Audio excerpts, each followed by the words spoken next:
Bonjour à toutes et à tous, on se retrouve aujourd'hui avec une nouvelle vidéo sur Windows 10, la nouvelle version qui est sortie, la version anniversaire sortie le 2 août. Donc on va commencer tout simplement la vidéo à partir de la mise en place, ou plutôt de l'installation du nouveau Windows. Donc tout simplement, il faut déjà avoir Windows 10 au préalable, ça c'est clair. Ceux qui ont Windows 7 et 8, bah, évidemment, ils pourront plus du tout faire la mise à jour gratuite, ça c'est fini. Donc depuis le 28 août au soir, donc ça c'est niet. Maintenant, ce que l'on va voir, c'est comment on fait à partir de Windows 10 pour mettre à jour. Donc il faut déjà aller dans les paramètres et dans les mises à jour et de sécurité. Voilà, donc sur Windows Update. On peut faire la recherche des mises à jour directement. Donc une mise à jour qui s'appelle Windows version 1607. Voilà. Ou tout simplement aller dans En savoir plus. Si je clique ici, j'accède directement au support de Microsoft qui me propose de télécharger le petit logiciel qui va bien. Voilà, obtenir Windows 10 dès maintenant. Voilà, et j'ai un petit logiciel qui me permet de le télécharger à partir du Windows Store, enfin du serveur Windows. Voilà comment ça se passe, donc c'est plutôt pas mal. Donc soit par la recherche de mise à jour, je répète, ou soit par en savoir plus ici, sur la version Windows 10 basique, hein, de toute façon, ça y est, c'est exactement la même chose. Voilà. Donc maintenant, on va voir un petit peu les nouveautés qu'il y a à l'intérieur, donc c'est ce qui nous intéresse le plus. Donc on va commencer par la partie des paramètres, vu que c'est déjà affiché. On voit qu'il y a des icônes. Donc les icônes, elles sont là, hein, sur la gauche, ce qu'il n'y avait pas avant. Donc c'est des petites choses qu'ils ont rajoutées. Et en plus de ça, ils ont rajouté le Windows Defender dans la partie sécurité et mise à jour. Voilà. Voilà un petit peu donc les petites nouveautés. C'est pas grand chose, mais c'est un petit, des petites choses comme ça qui permettent d'améliorer le rendu de Windows. Et ça le finalise, j'ai envie de dire. Voilà. C'est marqué et en même temps ça permet de l'améliorer. Voilà. Donc là on peut voir sur la gauche, toujours pareil, il n'y a que des icônes. Voilà. Donc pour Windows 10, comme je disais, c'est la version 1607. Voilà. Du système. Et après, bah, tout simplement, il suffit de l'installer. Vous attendez que ça se fasse. Et ça devrait redémarrer quelques fois. Et après, une fois que c'est fait, votre Windows a bien démarré. Ça, il n'y a pas de souci là-dessus. Donc, que dire dessus? Donc, on va aller sur Windows Defender, vu qu'on était tout à l'heure dessus. Voilà. Donc, pour gérer le Windows, enfin pour l'antivirus, c'est ici dans cette partie-là des paramètres. Et pour gérer le reste, Windows Defender, c'est ici. Donc, qu'est-ce qu'il y a de nouveau? Donc, il y a une petite différence, on va dire, entre Windows Pro et Windows Family. Donc, pour le Windows 10, je dis. Le Windows Pro est un petit peu mieux protégé que le Windows familial, tout simplement parce qu'il y a des petits modules de sécurité en plus pour la partie professionnelle et notamment les entreprises. Voilà. Donc, c'est un tout petit peu dommage, je trouve, d'avoir fait ça. Voilà. Donc, entre guillemets, la discrimination entre les deux versions, surtout pour la sécurité, mais c'est ce qui était dit, c'est ce qui était informé donc dans les news high-tech. Voilà. La petite différence, elle est là. Donc, il suffit d'aller dans les paramètres, information système, et là de toute façon vous saurez ce que vous aurez comme version de Windows. Donc là c'est un Windows Pro qui est ici, mais sinon pour les Windows Family la plupart du temps, voilà, vous saurez qu'il y a des petites choses qui changent. Cependant on peut toujours télécharger à l'extérieur un antivirus externe, Avast et tout, et l'installer, ça remplacera obligatoirement Windows Defender. Mais bon, j'ai jamais eu de soucis avec pour le moment, et la plupart des personnes qui fonctionnent avec ça n'ont pas vraiment de soucis avec des virus, à part s'ils vont sur internet chercher des sites pas très légaux, entre guillemets, donc du piratage et tout, ou tout simplement des sites porno, si on peut dire ça. Faut le dire, hein, de toute façon, c'est là qu'il y a le plus de pubs et de virus. Voilà. Voilà pour cette partie-là. Que dire d'autre? Sur le bureau, il y a eu, enfin sur la barre des tâches, on va être plus précis, il y a eu des petites choses nouvelles. Donc ici, la partie des notifications se trouve à droite de l'horloge. Voilà, si je clique ici, on a les notifs qui se trouvent ici présentes. Donc ça, c'est plutôt pas mal. Après, qu'est-ce qu'il y a de nouveau là-dessus? Donc le centre de notification ne prendra pas que les mails. Il prendra vraiment tout. C'est-à-dire, il y a les mails, il y a l'agenda, il y a tout ce qui fonctionne avec votre compte et quelques petites pubs qui peuvent arriver comme la possibilité d'acheter le pack Office. Donc voilà, il me l'a déjà été proposé. Il y a la possibilité d'avoir le pack Office et tout. C'est gratuit pendant 30 jours, donc c'était arrivé dessus. Il y a vraiment tout qui apparaît dessus. Voilà. Donc il y a une petite notif, ça fait un petit peu de bruit et ça permet d'avoir vraiment tout. Donc c'est bien, sauf pour la pub qui apparaît dessus. Voilà. Donc pour le moment, j'en ai qu'une seule. On va voir par la suite. Mais il est possible que de temps en temps, Microsoft envoie quelques petites pubs de leur logiciel là-dessus. Pour pouvoir faire de l'achat plus tard. Enfin voilà. Et pareil, Windows Store pourrait peut-être faire des notifications là-dessus pour aussi de la pub. C'est ce qui est dit actuellement sur les news. Voilà. Le menu démarrer, il a changé un petit peu. Il n'y a pas eu grand chose de nouveau, seulement ils ont mis les programmes ici présents sur la partie bureau. Donc vraiment, il y a tous les programmes qui sont affichés. Avant, on avait cette partie-là en beaucoup plus gros. Ça occupait tout le menu. Il fallait déplier comme ça pour avoir tous les programmes. Et maintenant, quand on déplie, on a juste les noms de ce qui est un petit peu caché, donc en icône, le navigateur de fichiers, les paramètres et puis la partie extinction de l'ordinateur. Voilà. Donc voilà un petit peu ce qu'il y a eu de changé. Après, si je bascule en mode tablette, voilà, et ben bon, on n'a pas grand chose de nouveau. Là, je me mets avec les programmes, donc il défile du haut vers le bas, donc, et c'est centré. On dirait un petit peu ce qu'ils font chez macOS avec le menu qui se trouve en plein écran, qui est assez connu. C'est Launcher, je crois, le nom. Mais seulement ça va de la gauche vers la droite, voilà, et non du haut vers le bas. Voilà pour la partie tablette. Après, si je me mets sur le clavier, on a le clavier ici, voilà. Mais je connais pas trop, hein. J'utilise tout le temps la version bureau de Windows. Donc voilà pour ce qui est du nouveau pour le menu démarrer. On a Cortana aussi qui a vu quelques petites nouveautés, pas grand chose, mais surtout qui ne sera pas désactivable. C'est pareil, c'était dit aussi sur les informations. On fonctionnera uniquement avec ça pour de la recherche interne et externe à l'ordinateur. Donc quand je dis interne, les logiciels internes et externes pour la partie internet. Donc si je demande la météo pour demain, allez, je vais aller un peu plus fort, soir à Limoges. Voilà. Donc, voici la météo pour demain, il me le dit, c'est bien, c'est cool. Et après, bah, évidemment, on peut avoir accès au micro et tout. Bon, c'est à nous de voir. Ça, il n'y a pas de souci. Voilà pour Cortana. Donc c'est surtout qu'il sera vraiment toujours présent. Autrement, il a été un petit peu amélioré au niveau de la reconnaissance et il y a d'autres choses qu'il peut reconnaître au niveau des phrases toutes faites. Le multibureau, c'est pareil. Il y a des petites nouveautés. Donc si je fais sur la gauche le clic droit, donc on peut afficher la fenêtre sur Télébureau et tout. Donc c'est les petites nouveautés qu'il y a dedans. Voilà, donc ça c'est plutôt pas mal. Que dire d'autre? On va passer sur Edge. Voilà. Edge c'est pareil, il y a des petites nouveautés, donc notamment au niveau des extensions. Donc là j'en ai quelques-unes. Le bloqueur de pub et j'ai un autre truc, qui me permet d'avoir les vues des sites web. Donc voilà. Et après si je vais dans extensions, on peut directement les télécharger à partir du Windows Store. Donc toutes les extensions seront ici présentes. Voilà. Donc ça c'est plutôt pas mal. Donc enfin ça y est, on l'attendait depuis très longtemps, maintenant c'est fait, on peut avoir des extensions, surtout pour ceux qui aiment pas la pub et qui attendaient ça absolument. Après pour le navigateur en lui-même, eh ben, il fonctionne super vite. Voilà. Donc pas pour le lancement, je parle pour aller sur internet. Donc à titre d'indication, je fonctionne avec du bas débit à 400 kHz secondes. Donc c'est du 2 mégabits seconde environ. Et c'est pour ceux qui fonctionnent en haut débit ADSL, souvent ils passent 15 voire 20 mégabits seconde en ADSL. Et quand on passe à de la fibre, on passe à 50 et 100 mégabits seconde. Donc je suis vraiment tout en bas, voilà, c'est vraiment le plus bas. Et pourtant ça fonctionne sans aucun souci. Je vais justement faire une petite démonstration. Donc déjà passer par la météo, voilà. Et ça me l'a mis directement. Je vais ici, et hop, c'est fait. C'est quasi instantané. Pareil si je vais sur YouTube. Voilà.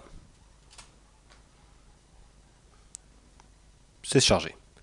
Donc vraiment, on a une rapidité assez impressionnante parce que on a l'impression de fonctionner sur du très haut débit alors qu'en fait on est sur un débit totalement banal. Le seul truc c'est que si je prends une vidéo, évidemment, on sera bloqué sur le débit. Donc là, il me l'a envoyé directement, là c'est en train de lire.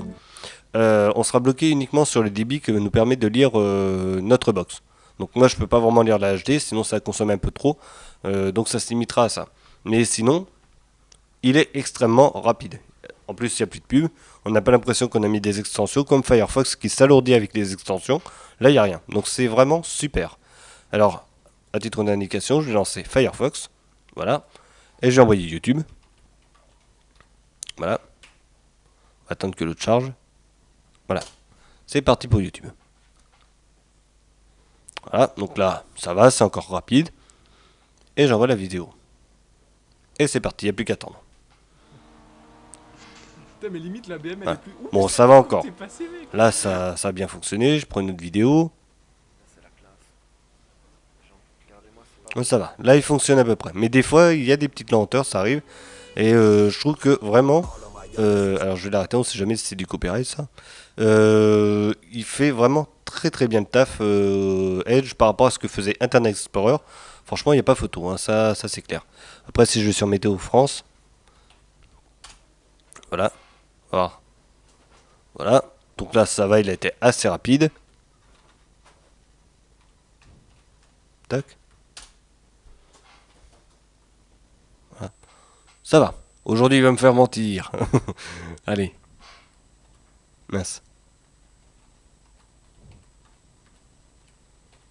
Voilà. Ça, par contre, j'ai jamais chargé sur Edge.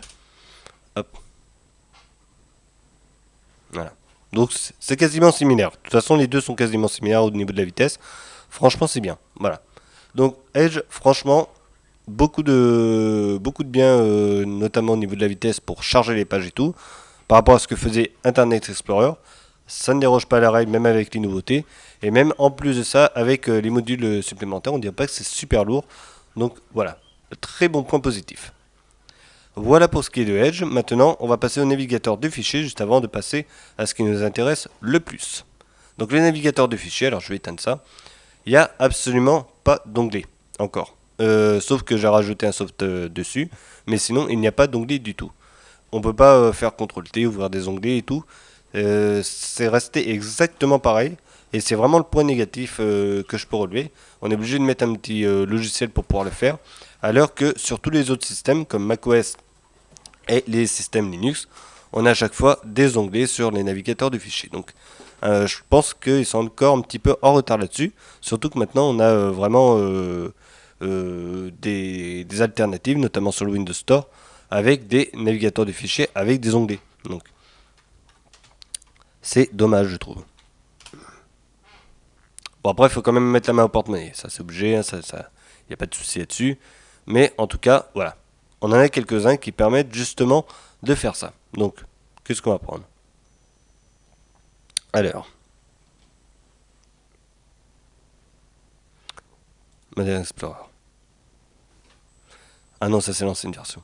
Ah bah il est là, voilà. Hop, voilà. Modern Explorer. Hop. Donc là on a ça. Je vois qu'il y a un petit plus, notamment ça devrait être pour ouvrir des onglets et tout. Donc, bon, y a pas à dire. Je pense qu'à mon avis, c'est plus à ça que devrait ressembler le navigateur de fichiers que ce que l'on a actuellement. Bien évidemment, faut garder à peu près en mémoire tout ce que l'on a là, hein, ça y a pas de souci. Tout ce que l'on a connu là, faut pas l'enlever. Mais ce qui serait bien, c'est d'avoir des onglets, des choses comme ça. Ce serait vraiment pas mal. Donc pour le moment, on n'en a pas. Donc c'est dommage. C'est vraiment la chose qui manque à l'heure actuelle, je pense, pour pouvoir avoir un bon navigateur de fichiers, alors que maintenant tous les autres le proposent. Voilà.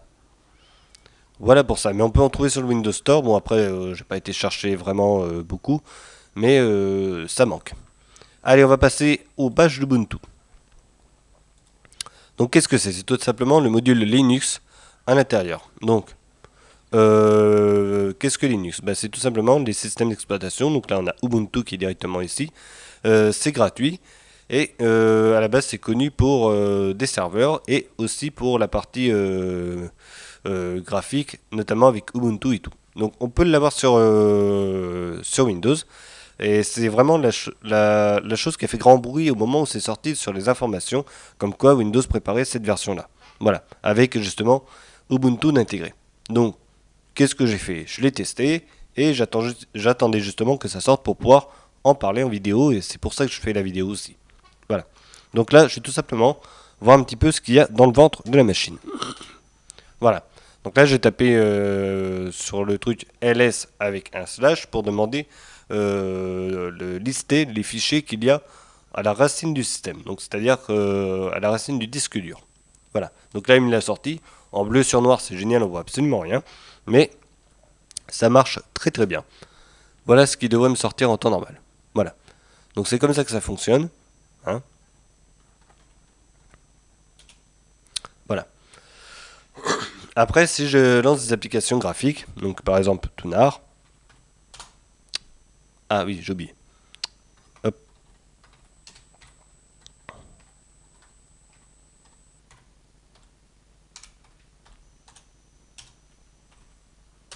Voilà, donc là j'ai lancé Tunar. Voilà, c'est un navigateur de fichiers qui appartient à Linux, notamment XFCE pour ceux qui connaissent. C'est un des bureaux avec un gestionnaire de fichiers assez sympa. Voilà. Donc pour lancer ça, par contre, je suis obligé d'avoir un petit logiciel, donc ça s'appelle Xmind. Voilà, que j'ai lancé là. Il y a soit celui-là, ou soit l'autre avec Xlaunch, qui permet de lancer carrément des applications graphiques ou même des bureaux entiers de Windows, un système entier avec son univers graphique à l'intérieur. Donc c'est vraiment pas mal. Là, ce que l'on a, c'est voilà, c'est un navigateur de fichiers, hein, ça, comme on en connaît d'autres. Voilà. Donc là, on a les fichiers. Après, si je fais CTRL T, hop, je peux ouvrir d'autres onglets. Voilà. Donc ça, c'est vraiment pas mal. Voilà pour cette partie-là. Après, si je veux ouvrir un autre logiciel, je vais faire OpenShot. Pareil, ça fonctionne tout pareil. Donc là, ça, c'est un logiciel qui permet de faire du montage vidéo. Et ça fonctionne sans aucun souci à l'intérieur de mon Windows. Donc vraiment super. Ça, c'est très très bien. Donc voilà, en plus, ça s'adapte très bien à l'univers de Windows. Notamment si je fais ça. Voilà. Hop. J'ai les deux qui s'assemblent tous les deux ensemble. Sans aucun souci. Voilà. Donc, que du bon. Que du bon. Voilà. Je crois que c'est ça. Hop. Là, pareil. Hop. J'ai la partie de configuration graphique. Ça, c'est bien aussi. Ça permet de voir un petit peu, voilà, pour gérer un petit peu la partie graphique. Ça a été installé et tout avec mon univers Linux. C'est bien. Voilà pour ce qui est de la partie Linux. Après, pour toutes les commandes, pour les commandes de terminal, ça s'apparente à ceux d'Ubuntu, étant donné que ça fait partie d'Ubuntu. Voilà. Donc, pour installer ces aptitudes, pour ceux qui ne connaissent pas, c'est tout simplement un module qu'il faut écrire pour pouvoir télécharger des logiciels. Donc, par exemple, apt-get install. Donc, install, c'est pour installer. Et on demande le logiciel, par exemple VLC. Il va le télécharger et l'installer directement. Voilà. Donc, c'est-à-dire que tous les logiciels Linux peuvent fonctionner sans aucun souci avec ce module. Voilà. Que dire d'autre bah, c'est vraiment super d'avoir intégré ça de la part de Windows. Voilà, on ne s'attendait pas à ça. Surtout que Windows s'intéresse au monde libre. C'est vraiment une grosse surprise. Et c'est pour ça que voilà, je voulais en parler aussi dans la vidéo. C'était quelque chose d'intéressant de ce côté-là. Voilà, maintenant il est temps de voir un petit peu les points positifs et les points négatifs un petit peu du système. En l'occurrence, donc moi ce que j'ai trouvé, c'est qu'il y a vraiment beaucoup de points positifs. Voilà, pour moi, c'est un bon système. Voilà, il est complet, il fait bien le taf, il y a vraiment tout dedans. Voilà, c'est très rapide en action, que ce soit sur du SSD ou sur des disques durs, c'est toujours très rapide à exécuter. Donc bon, là c'est sur du SSD, mais sur des ordinateurs portables comme ce que j'ai, c'est du disque dur classique à 5400 tours minute. Ça démarre très rapidement au niveau des logiciels. Une fois que c'est chargé, bien sûr, il faut quand même le temps de charger, mais une fois que c'est fait, on appuie, ça s'exécute dans les secondes même, tout le temps. Donc ça c'est très bien. Je parle des applications internes à Windows. Pour les applications externes, ça démarre assez vite. On voit qu'ils ont fait vraiment un effort pour pouvoir alléger leur système au maximum pour que ce soit très performant au niveau de la vitesse et tout, et qu'on n'ait plus à attendre, parce que maintenant on n'aime plus attendre, on veut vraiment que ça aille vite et tout, et c'est un pari réussi à l'heure actuelle. Voilà, donc c'est un très gros point fort. L'autre point fort, ils ont vu un petit peu le menu démarrer, donc ça c'est très bien. Après, pour la partie Edge, voilà, il est toujours aussi rapide, mais surtout au niveau des extensions, que ça c'est vraiment un bon point, un très bon point fort. Voilà, ils ont enfin rajouté ce qu'il fallait et ce qui manquait surtout à leur navigateur internet. Voilà. Et après, bah, que dire d'autre je crois que c'est à peu près bon. On va parler de la stabilité du système parce que c'est vrai qu'il bug quasiment. Il bug pas, je l'ai pas vu bugger, je l'ai pas vu cracher ou tout simplement voir des logiciels plantés. Seul truc qui pour moi plante de temps en temps, c'est mon jeu GTA 5. Et évidemment, il est hyper lourd, en plus je l'ai modé un peu, c'est normal qu'il crache. Tout le reste, jamais ça n'a eu d'incidence ou quoi que ce soit. il peut rester des jours et des jours allumé, je vois absolument aucun souci là-dessus. Vraiment. J'allume Internet, je l'éteins, je fais ce que je veux avec. Il n'y a absolument aucun souci. Voilà, c'est équivalent un petit peu à ce que fait macOS. Au niveau de la stabilité, je trouve extrêmement stable. Et c'est vraiment un très très bon point. C'est ce qu'il y a de mieux à l'heure actuelle dans les Windows depuis qu'ils ont commencé à en faire. Voilà, pour moi. Depuis Windows 95, j'ai l'impression que c'est celui qui est le plus stable. Même Windows 10, même Windows 8, pardon, est un petit peu moins stable. Et je pense que là, ils sont arrivés à un point de maturité où justement le système, il est bon. Ça vaut le coup de payer pour un système comme ça. Voilà. Euh, pour moi, ça vaut le prix. Voilà. C'est enfin. Avant, c'était pas possible. On avait Windows Vista, ça plantait pas mal. Il y avait XP qui était assez stable, mais qui avait de temps en temps des petits bugs. Ça pouvait arriver. Windows 7, pour moi c'était le même que Vista, il y a quand même pas mal de bugs aussi, un peu moins, mais bon, voilà, si ça chargeait un petit peu, ça disait que la fenêtre ne répondait plus, ou des choses comme ça. Là on se retrouve avec ce que faisait XP avant, c'est il attendait, il mettait pas obligatoirement que ça répondait pas, et il attend un petit peu quand même.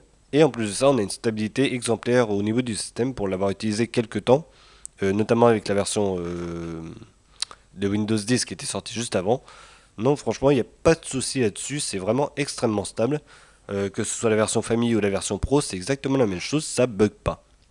Voilà, c'est vraiment super. Maintenant, on va passer au point négatif. Il n'y en a pas énormément. Bon, pour moi, le point négatif, le vrai, ça va être le navigateur de fichiers qui n'a toujours pas d'onglet. Pour moi, c'est dommage. Ça ferait une petite touche de modernité. J'en ai parlé tout à l'heure, évidemment, mais pour moi, c'est ce qui manque vraiment. Voilà. Faudrait refaire entièrement, retoucher entièrement, à mon avis, ce navigateur de fichiers, le remettre à zéro et refaire vraiment un truc bien moderne pour nos attentes et tout. Et franchement, ça pourrait faire quelque chose de super. Voilà. Donc, ça, c'est le point faible pour moi. Après, on va parler d'autres points faibles, mais qui sont plus anecdotiques. Donc, tant qu'on y est sur le Linux, ce serait peut-être. Moi, j'aurais bien aimé aussi qu'ils mettent de la part d'Ubuntu un module pour pouvoir lancer des applications graphiques. Voilà, directement sans passer par des choses externes. Ça, c'est vraiment pour la partie Ubuntu. C'est un petit peu dommage. Maintenant, c'est vrai que c'est pas grave parce qu'il y en a beaucoup qui l'utiliseront pas. Ça, c'est clair. C'est vraiment les personnes qui connaissent un petit peu le monde de Linux. Pour ceux qui ne connaissent pas et qui veulent se lancer un petit peu dedans, bah, ils peuvent lancer ça et puis voir un petit peu sur Internet ce qu'il y a comme commande, ce qu'ils peuvent faire et tout pour pouvoir tester des logiciels, pour essayer de faire des serveurs, des choses comme ça. C'est vraiment intuitif de pouvoir avoir ça, donc c'est bien. Voilà. Mais autrement, c'est vrai que ce petit module graphique, j'aurais bien aimé qu'il y soit aussi. Mais c'est pas grave. Voilà. C'est pour ça que je le mets dans les points négatifs, mais sans que ce soit vraiment sans que ça dérange vraiment. L'autre petit point négatif, mais bon, ça c'est plus pour les audiophiles, c'est au niveau du son. Voilà, pour moi le son il n'est pas super plat. Je trouve qu'il y a un petit peu trop de basses, il n'y a pas assez d'aigus et médium. Les basses recouvrent un petit peu tout ça. Et j'aimerais bien que ce soit un tout petit peu plus plat au niveau du son, que vraiment il y ait toutes les fréquences qui soient bien audibles et tout. Un petit peu ce que fait macOS et Linux. De toute façon, c'est la même base au départ, mais bon, pour moi, l'équaliseur est super plat. Et après, nous, ce que l'on pourrait faire, c'est mettre un équaliseur, un DAC audio derrière. Donc les DAC audio, ça permet d'améliorer le son de base. Et ça permettrait justement de gérer le son à notre guise. On aime les basses, on aime plus les médiums, on aime plus les aigus. Ça permettrait justement d'avoir ça. Voilà. Maintenant, pourquoi je dis que c'est pas grave? Parce que généralement, pour vraiment l'entendre, il faut quand même avoir des enceintes qui, qui, qui envoient quand même un bon son hi-fi, que ce soit pour du PC ou une vraie chaîne hi-fi sur laquelle c'est branché. Et là, on entendrait vraiment la qualité euh, entre le Linux et le Windows. Voilà. Moi, ce que j'ai, c'est du médium, des aigus, et j'ai un bon caisson de basse aussi, donc ce qui fait que j'entends vachement la différence entre les deux, surtout que le système est compatible hi-fi. Voilà. Donc quand je dis hi-fi, c'est vraiment bonne qualité sonore. On met un bon CD dedans et ça sort du son. Donc c'est là-dessus que je dis, c'est un petit peu dommage, j'aimerais bien aimer avoir du médium et des aigus un peu plus présentes, et avoir des basses juste présentes quand il le faut, et pas avoir un recouvrement un petit peu de grave trop présent. Voilà, mais ça c'est vraiment à l'écoute et c'est vraiment pour les audiophiles.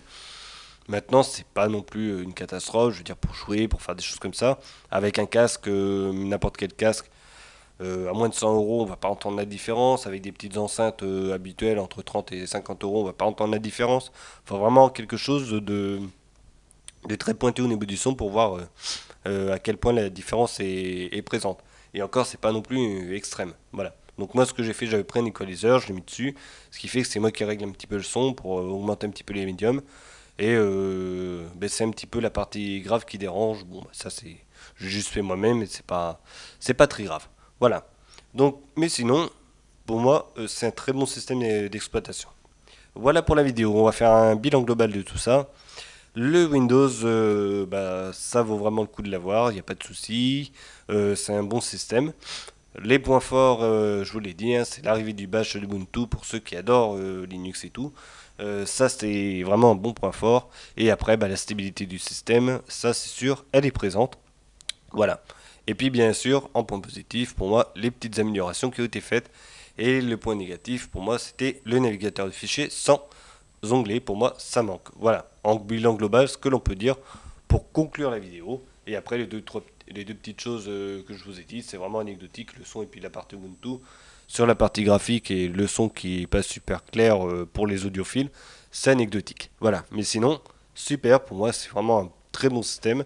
Il est complet, il est fini, enfin. Parce que jusque Windows 8, pour moi, il n'était pas complet, il n'était pas fini. Il est accessible pour les tablettes, tout comme les les PC de bureau. Il fait vraiment la part pour les deux. Et voilà, on retrouve quelque chose de pratique et d'utilisable pour moi pour le travail. Voilà. Allez, on se retrouve pour une prochaine vidéo. En attendant, à bientôt. Passez une bonne journée, bonne soirée, peu importe. Et portez-vous bien. Allez, salut.